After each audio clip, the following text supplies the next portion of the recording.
എല്ലാ പ്രിയപ്പെട്ടവർക്കും tips and talks ടിവിയുടെ പുതിയൊരു വീഡിയോയിലേക്ക് സ്വാഗതം. ഇന്ന് പുരുഷന്മാരുടെ ലൈംഗിക ശുചിത്വത്തെക്കുറിച്ചുള്ള വീഡിയോ ആണ്. പുരുഷന്മാരിലും ലൈംഗിക ശുചിത്വത്തിന് സ്ത്രീകളിൽ എന്ന പോലെ വളരെ പ്രാധാന്യമുണ്ട്.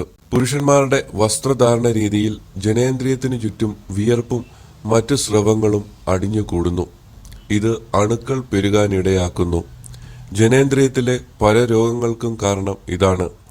ശുചിത്വം പാലിക്കുന്നത് ഇത്തരം പ്രയാസങ്ങളെ ഒഴിവാക്കാൻ സഹായിക്കും. ലിംഗത്തിന്റെ അഗ്രത്തിലെ ആവരണമായ അഗ്രചർമ്മത്തിനുള്ളിൽ ധാരാളം നിരുപദ്രവകാരികളായ അണുക്കളുണ്ട്. ചർമ്മത്തിൽ നിന്ന് സ്രവങ്ങൾ ഉണ്ടാകുന്നു. മൂത്രനാളിയിൽ നിന്ന് പുറത്തേക്ക് വരുന്ന സ്രവങ്ങളും കാണാം.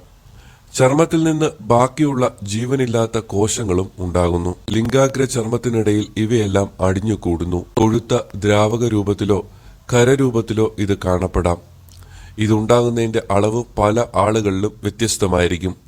ചിലപ്പോൾ ഇത് വളരെ കട്ടിയായി തൊലിക്കിടയിൽ കാണാം. ജനിക്കുമ്പോൾ അഗ്രചർമ്മം ലിംഗാഗ്രത്തിനോട് ചേർന്ന് ഒട്ടിയാണിരിക്കുന്നത്. എന്നാൽ ക്രമേണ ഇത് വേർപെടുകയും അഗ്രചർമ്മം പുറകോട്ട് നീക്കാവുന്ന സ്ഥിതിയിൽ എത്തുകയും ചെയ്യുന്നു. 3 വയസ്സിനുള്ളിൽ മിക്കവാറും എല്ലാ കുട്ടികളിലും ഇത് നടക്കാറുണ്ട്. എന്നാൽ ചിലരിൽ അഗ്രചർമ്മം പുറകോട്ട് നീക്കാനാവാതെ വരാം. ഇത്തരം സന്ദർഭങ്ങളിൽ ഒരു ഡോക്ടറുടെ സേവനം തേടേണ്ടതാണ്. കുട്ടികളും പുരുഷന്മാരും എല്ലാ ദിവസവും അഗ്രചർമ്മം വൃത്തിയാക്കേണ്ടതുണ്ട്. അഗ്രചർമ്മം നല്ലതുപോലെ പുറകോട്ട് നീക്കി വെള്ളമൊഴിച്ച് കഴുകിയാൽ മതിയാകും. സോപ്പും ആന്റിസെപ്റ്റിക് ലായനികളും ഉപയോഗിക്കാതിരിക്കുന്നതാണ് നല്ലത്. ഇവയെല്ലാം അവിടുത്തെ ചർമ്മത്തിന് ചൊറിച്ചിലും നീറ്റലും ഉണ്ടാക്കുന്നവയാണ്.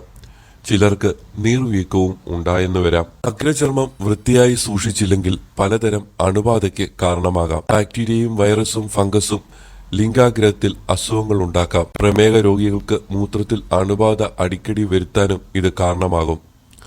അഗ്രചർമ്മം ബലം പ്രയോഗിച്ച് പുറകോട്ട് നീക്കുന്നത് അപകടമാണ്. പുറകോട്ട് നീക്കിയ ചർമ്മം മുന്നോട്ട് വരാതിരിക്കുകയും നീര് വന്ന് വീക്കം വെക്കാനും സാധ്യതയുണ്ട്.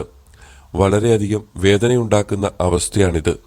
കൃത്യമായി ചികിത്സിക്കാതിരുന്നാൽ ലിംഗാഗ്രഹത്തിലേക്കുള്ള രക്തയോട്ടം നിലച്ചു പോകാനും സാധ്യതയുണ്ട്. ലിംഗാഗ്രഹത്തിൽ വരുന്ന ക്യാൻസറിന്റെ പ്രധാന കാരണം ശുചിത്വമില്ലായ്മയാണ്. ഭാഗ്യവശാൽ കേരളത്തിൽ ഈ ക്യാൻസർ കുറവാണ്. അതിന്റെ അർത്ഥം ലൈംഗിക ശുചിത്വത്തിൽ കേരളീയർ ശ്രദ്ധിക്കുന്നു എന്നതാണ്. വളർന്നു വരുന്ന കുട്ടികളെ ഇക്കാര്യത്തിൽ അവബോധമുണ്ടാക്കാൻ മാതാപിതാക്കൾ ശ്രദ്ധിക്കണം.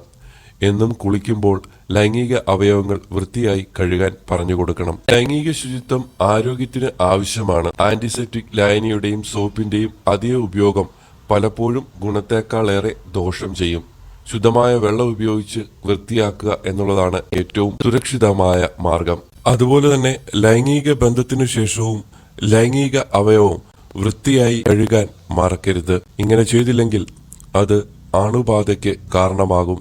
ഇന്നത്തെ വീഡിയോ എല്ലാവർക്കും ഇഷ്ടമായെന്ന് വിചാരിക്കുന്നു. ആദ്യമായിട്ട് ഈ ചാനൽ കാണുന്നവർ സബ്സ്ക്രൈബ് ചെയ്യാൻ മറക്കരുത്. അടുത്ത വീഡിയോയിൽ മറ്റൊരു വിഷയവുമായി വരാം. എല്ലാവർക്കും നന്ദി, നമസ്കാരം.